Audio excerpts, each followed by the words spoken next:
माँ ब्रह्मचारिणी कथा। कठिन क्षणों में संबल देती हैं माँ ब्रह्मचारिणी। माँ ब्रह्मचारिणी मंत्र। दधाना करपद्माभ्यामक्षमालाकमंडलू।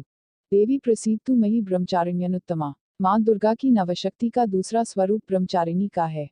यहाँ ब्रह्म का अर्थ तपस्या से है। माँ दुर्गा का यह स्वरूप भक्तों और सिद्धों को अनंत फल देने वाला है।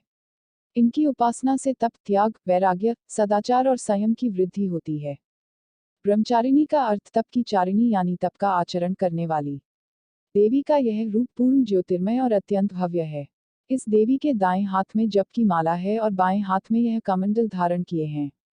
पूर्वजन्म में इस देवी ने हिमालय के घर पुत्री रूप में जन्म लिया था और नारद जी के उपदेश से भगवान शंकर को पति रूप में प्राप्त करने के लिए घोर तपस्या की थी। इस कठिन तपस्या के कारण इन्हें तपश्चारिणी ब्रह्मचारिणी नाम से अभिहित किया गया। 1000 वर्ष तक इन्होंने केवल फल फूल खाकर बिताए और 100 वर्षों तक केवल जमीन पर रहकर शाक पर निर्वाह किया। कुछ दिनों तक कठिन उपवास रखे और खुले आकाश के नीचे वर्षा और धूप के घोर कष्ट सहे। 3000 वर्षों तक टूटे हुए बिल्व पत्र खाए और भगवान शंकर की आराधना करती रहीं। इसके बाद तो उन्होंने सूखे बिल्व पत्र खाना भी छोड़ दिए। कई हजार वर्षों तक निर्जल और निराहार रहकर तपस्या करती रहीं। पत्तों को खाना छोड़ देने के कारण ही इनका नाम अपर्णा नाम पड़ गया।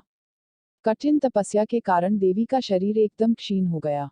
देवता, ऋषि, सिद्धगण, मुनि सभी ने ब्रह्मचारिणी की तपस्या को अभूतपूर्व पुण्य कृत्य बताया, सराहना की और कहा, हे देवी, आज तक किसी ने इस तरह की कठोर तपस्या नहीं की। यह तुम ही से ही संभव थी। तुम्हारी मनोकामना परिपूर्ण होगी और भगवान चंद्रमौली शिवजी तुम्हें पति रूप में प्राप्त होंगे। अब तपस्या छोड़कर घर लौट जाओ। जल्द ही तुम्हारे पिता तुम्हें बुलाने आ रहे हैं। इस देवी की कथा का सार यह है कि जीवन के कठिन संघर्षों में भी मन विचलित नहीं होना चाहिए। माँ ब्रह्मचारिणी देवी की कृपा से सर्व सिद्धि प्राप्त होती है। दुर्गा पूजा के दूसरे दिन देवी के इसी स्वरूप की उपासना की जाती है।